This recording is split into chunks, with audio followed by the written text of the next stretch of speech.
it's Alice, and today we're gonna talk about some more unpopular bookish opinions. I made a sort of part one of this earlier this year, and I just had a lot of fun making that video and just sitting down and discussing these different things. And a lot of the stuff that you guys sent in really made me chuckle. So it was just overall fun and very interesting, and it was really interesting to see everyone discuss in the comments of that video as well. Like, it was just fun and fascinating. At least I thought so. This time it's gonna be a mix of some stuff that I didn't get to last time, and then we have some new ones, both from Instagram and YouTube, so we should probably just get into it. I will say though, like I said last time, this is just for fun. We're all friends here. We can still be friends if we disagree. It's really not that deep. It's just for the laughs, mostly. So the first one that we're gonna do is author/review quotes printed on books are dumb and meaningless. It's not gonna make me buy the book. This is really interesting because I've never really thought that deeply about this, but when I read this, I was like, yeah, I kind of agree, actually. So I think for me, it's kind of like a mix of two things. One is that I feel like a lot of quotes on covers are not very descriptive of the book, and so it doesn't really do a lot for me if it says like amazing and then an author's name on a book cover. Like, it doesn't really mean that much to me. Occasionally they will be like descriptive and I might be like, okay, it says it's gothic or something, but even then it doesn't really mean that much to me. And I feel like even if I like an author's books, doesn't mean I like to read what that author likes to read. Does that make sense? Because I feel like maybe some authors, even if you like writing a certain type of book, you might not like reading those kinds of books. I don't really know. I don't feel like I really ever pay that much attention to those things. And I also feel like if there are too many of them, it makes me suspicious. Sometimes there will even be, not even on the cover, but like the first 5 pages of the book will all be quotes. And I think I would rather have one really good quote on the book, if there's going to be one at all, and that's it. But it doesn't really matter which author it is, because even though I like that author, I don't feel like it necessarily tells me that much. I don't know, but I do kind of agree with this. But I wonder if it works for a lot of other people to have author quotes on the book. Like, if it's an author that you like, will that make you buy the book? I'm really interested to hear what you guys think about this though, because there must be a reason that publishers put them on the covers. I feel like if they didn't work, they probably wouldn't be there. So maybe I'm the weird one that it doesn't really work for. The second one I got really made me laugh. It says, forget rainbow shelves. Having books in reverse on the shelf is psycho behavior. Oh my god, this is so funny to me. It's funny because I think I agree. And in the last video we talked about like rainbow shelves, because someone had written like, I really don't like rainbow shelves, and I was like, I feel like they can work. I feel like, I'm assuming what this person means is that you have this book like spine in on the shelves and the pages out, so all you see is like the pages. I kind of agree that that is slightly insane. Like, that's a crazy way to have your books. Like, if I were to do that, I would never find anything. Like, how do you know what's on your shelf then? Maybe though, to be generous, if you have like, I realize that I have a lot of books and not everyone has that many books. Maybe if you have like 20 books in total in your apartment or something, and you only have one shelf, and you don't like the way that the spines look, turning them inside out might look aesthetically more pleasing. And then if you only have a few books, you probably know what those books are, so you like won't have to look for one. Like, if you want to find one, you won't have a problem finding it in that little stack. But yeah, I think that's pretty crazy. And I also don't know if I really like the aesthetics of it either, because it just feels really wrong to me. Someone also wrote something that I think is interesting. It says, old books smell horrible. I don't get why people like it. I feel like, do people like it? Maybe. I like the smell of books, but not when they're musty or like kind of falling apart, or that like really, really old book smell. I don't really like that because it kind of just smells like mold in a way, but maybe people really like that. I get the thing of like a new book, or like, I don't know. I think paper can smell good, but I don't think the paper in old books smell particularly nice. Maybe some people are really, really into it. Let me know if you are, because I would like to know why. I feel like when I go into like bookshops with a lot of old books, I don't love the smell of those bookshops either, because they do smell like old books. I guess there is something charming about it, but I feel like there's a line between like when it's kind of nice and nostalgic and when it's just like, it's just mold. The next one we have is one that I don't think about very much, but it says mass market paperbacks deserve more love. I think mass market paperbacks have their place in the publishing world, and I kind of get it, but I also don't. I feel like a lot of the mass market paperbacks that I've had are really poor quality, which I don't really like, because the book can like fall apart when you read it. I don't like that it's poorly made, but then I have also read mass market paperbacks that are fine. I think sometimes if the book is a little bit longer, usually they're quite small and it makes it like a little awkward, but I think there's a place for them. They're usually cheap, and I think that is good. Like, it's good that books are more accessible. I don't really have a lot of strong opinions about mass market paperbacks, but I know some people really do. But yeah, maybe they do deserve more love. Then we have two that are kind of similar, so I'm just gonna bunch them together. The first one says, spoilers make me enjoy a book more. And the other one says, I quite like seeing the movie first and then reading the book. I think watching the movie is a kind of way of getting spoilers before you read a book. And I don't know, I think it depends on the genre for me. Because for some books, if you know the whole plot, it doesn't really matter because the plot isn't the main part of the book. And for those kinds of books, I am fine knowing everything. It might even make me enjoy the book more. But I think for books like mystery thrillers and stuff, I wouldn't like spoilers because you kind of read those for the twists and the turns. And if you know of all of them, you might not enjoy it as much.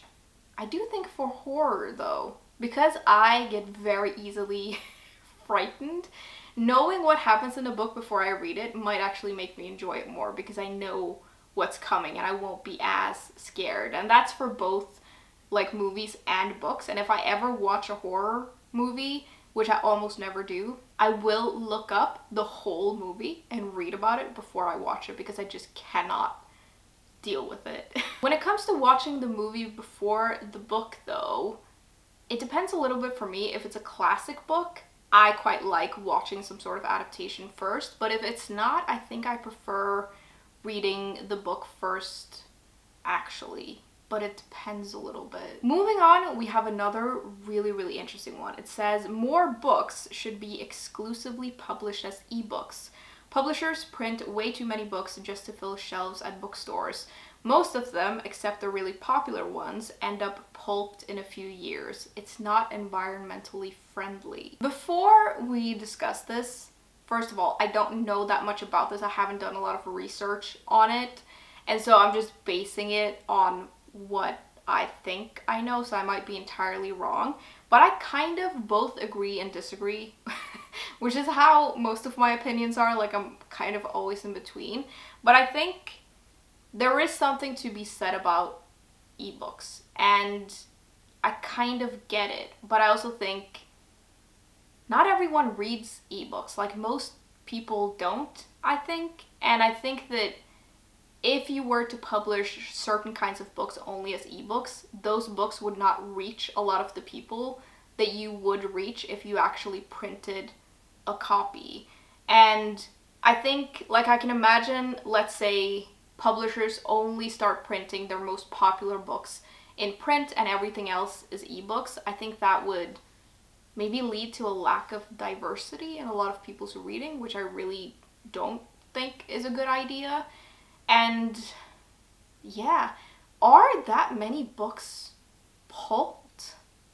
Like, maybe they are. Maybe I don't know anything about this at all, but I don't know. Maybe they do print too many books. But I don't know if the solution to that is to just print certain types of books. Maybe in that case, even the popular ones, they should print less of. And then, ooh, I don't know about this actually. I do think there is value in being able to go to a bookstore and finding all kinds of books. So I don't think the solution is to not have that. But maybe if we are printing too many books, that's not great. But maybe the solution is printing books in a more environmentally friendly way. Maybe. And like recycling. I'm realizing when I'm talking about this, I don't know that much about it. But I do know that not everyone likes reading ebooks. And I think that like ebook readers are also not that environmentally friendly. Like all tech is not environmentally friendly. Like there is a level of it to that as well. And I think maybe if they last for a really long time and you read a lot, it could be better. But ooh, I actually don't know about this. I do think I probably agree with the fact that it's not environmentally friendly though. It's probably not. But I also think with these kinds of things, is this where the focus needs to lie? I think that there is more value in having a fully stocked bookstore than having a fully stocked fast fashion store. You could do both, obviously, and like make everything better. But I don't know if this is where we need to put the focus in a way. And I do think that a physical book has more innate value than maybe like a piece of clothing or something. Maybe it's unfair to compare though. I don't know. Maybe I just really like physical books and I am making excuses. Like that's probably it. Speaking of ebook readers though, I do think the way to get people to read ebooks is to have e-readers because of the screen. Because at least for me, I don't like reading on like a phone screen or an iPad screen. If I am gonna read ebooks, it's gonna have to be like those kinds of paperwhite things. And I actually kind of want one. I had one years ago and it died, and I did quite like having it.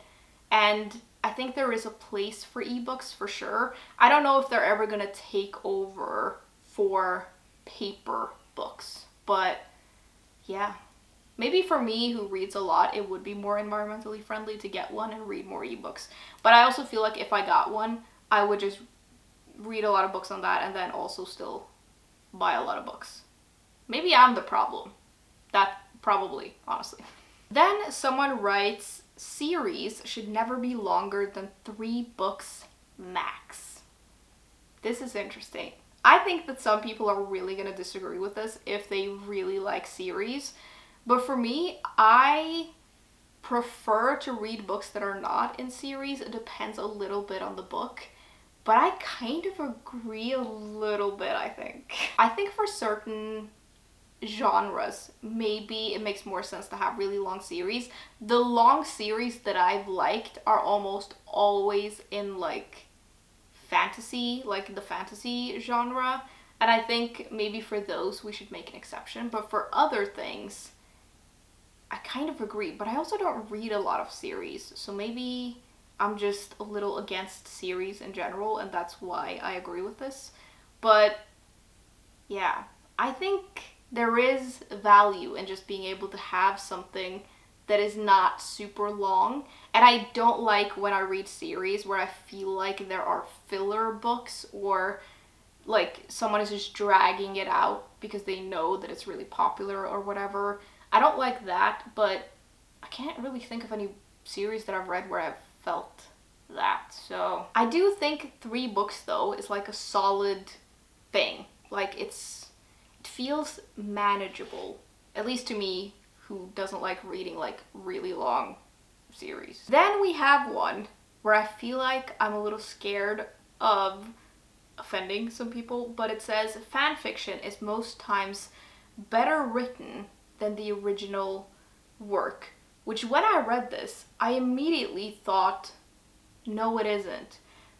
But then I thought about it a little bit, and maybe I'm wrong, or maybe I just don't know what I'm talking about. So my perspective of this, I'm coming at this as someone who does really read a lot of fan fiction, and my relationship with fan fiction was from like ages ago, like Tumblr times when that was really popular. I read some fan fiction on there, and I know now it's like a lot bigger, and it's like a bigger thing.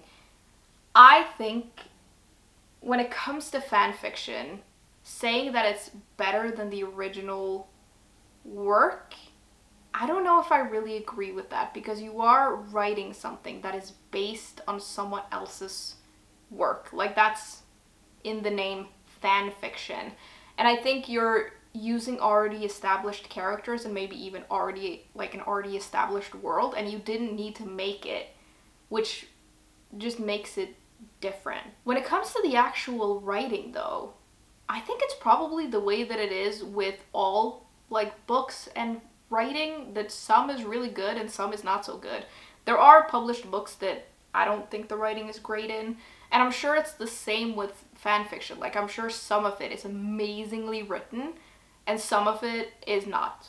Like, I feel like just because it's fan fiction doesn't necessarily make it better. It might feel like it's better though, because you probably seek out fan fiction that is a kind of story that you want, and you already know the characters and the world, and so you're like seeking out a certain thing that you want that someone has written. I don't know if that makes it better though. I do think there is a place for fan fiction though. I know some people are really against it, which I don't know if I really understand.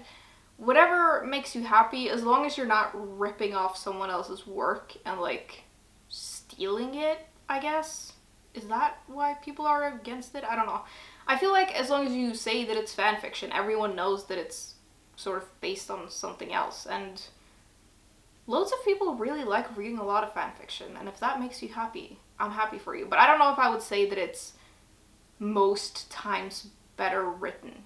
Although maybe the stuff that I read on Tumblr was just really, really terrible, and I couldn't find the really good stuff. I would actually be really interested to hear how many of you like reading fan fiction, and if any of you write it.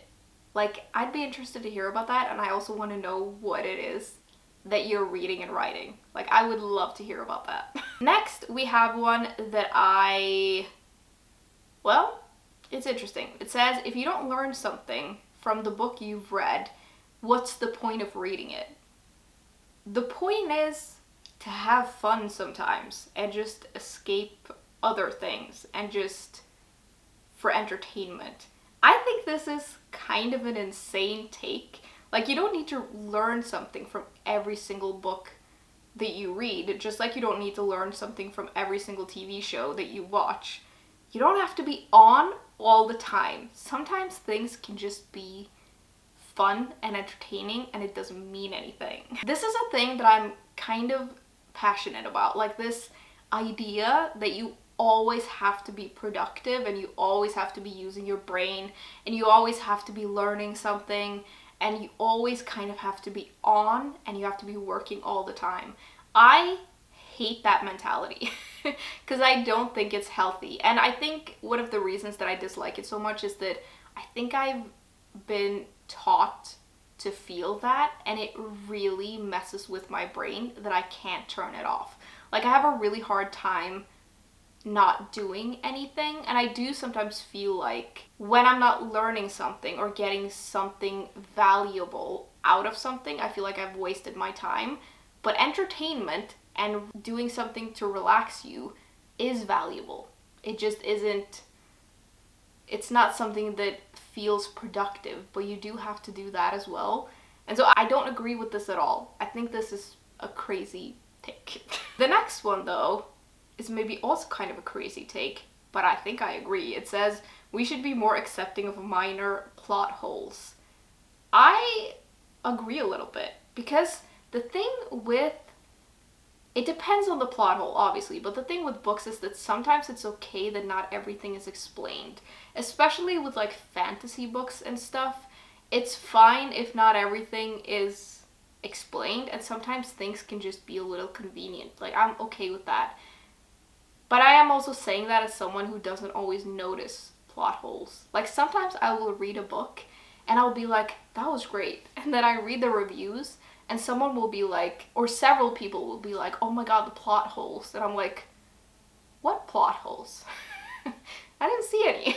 Maybe I just agree with this because it's so easy for me to ignore them because I don't notice them. So I don't find them annoying, but I think I agree. I think some minor plot holes is okay.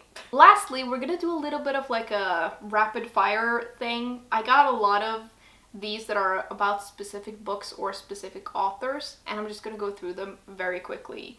The first one says, Circe was a really boring book. How dare you? Although, honestly, maybe a little.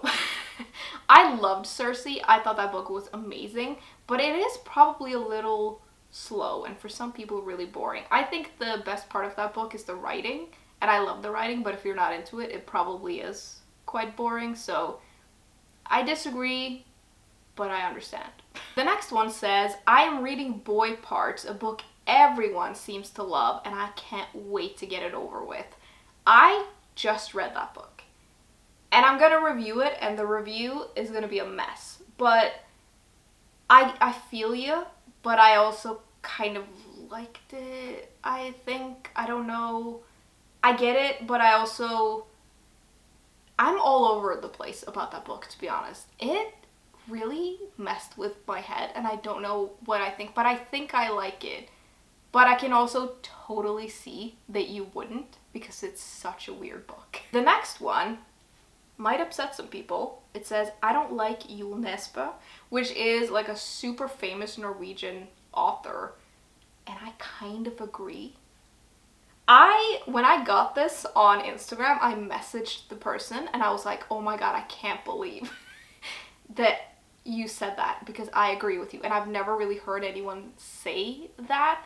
And the thing is, I have a couple of books by Jul Nesbø that I really liked. My favorite one is The Snowman. I do think that that is a really good book, but I have read a lot of his books, and like most of them, I really do not get on with at all. And I kind of agree. I don't know if I'll ever read any new books by him because I don't really think that author is for me. So I might be upsetting a lot of Norwegians, but yeah, I kind of agree. Someone also writes, hate, hate, hate A Little Life. Would not recommend. I have not read that book, so people in the comments can agree or disagree with you. I don't think I'm ever going to read it though, because it just seems too long for me. And I have also had a friend who read it, and she told me about the whole book, because I was just like, you've read it, can you tell me about it so I don't have to read it? And after she told me about it, I was kind of like, yeah, I don't think I want to read that. But I feel like it's one of those books that people either love or hate, but this person really hates it. The next one says, Emily Henry books are awful. I have read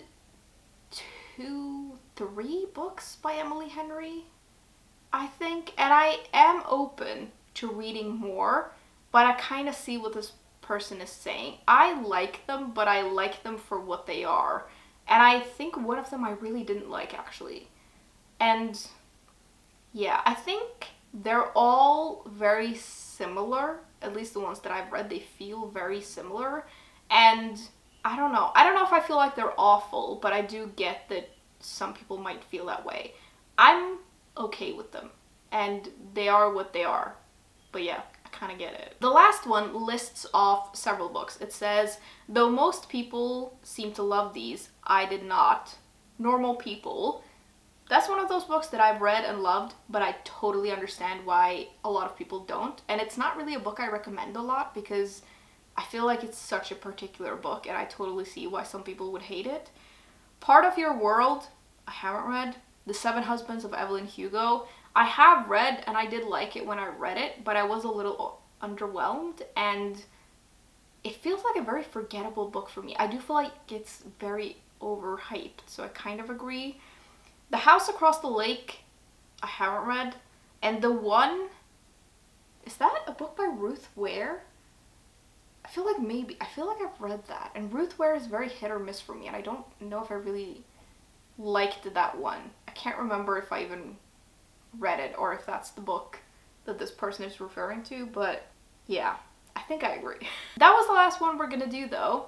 As last time, I had a great time making this. I just think it's fun to discuss these kinds of things, and some people are very passionate about their opinions, which I just think is interesting. I'm so excited to see your comments and what you think, and if you end up disagreeing with me, just be nice, please. I know I don't really need to say that because people are usually nice on here, but yeah, there's a lot to think about and a lot of bookish opinions to have, and it's always interesting to talk about it and hear other people's opinions. Some people are really passionate about certain things, which I think is kind of funny. I feel like most of my opinions always end up being sort of in the middle because maybe it's a little bit of a cop-out, but I also just always try to see several sides to something. But then some things I really don't agree with, so yeah, a little all over the place. That's gonna be it for this video though. As always, thank you very much for hanging out with me today, and I will see you soon. Bye!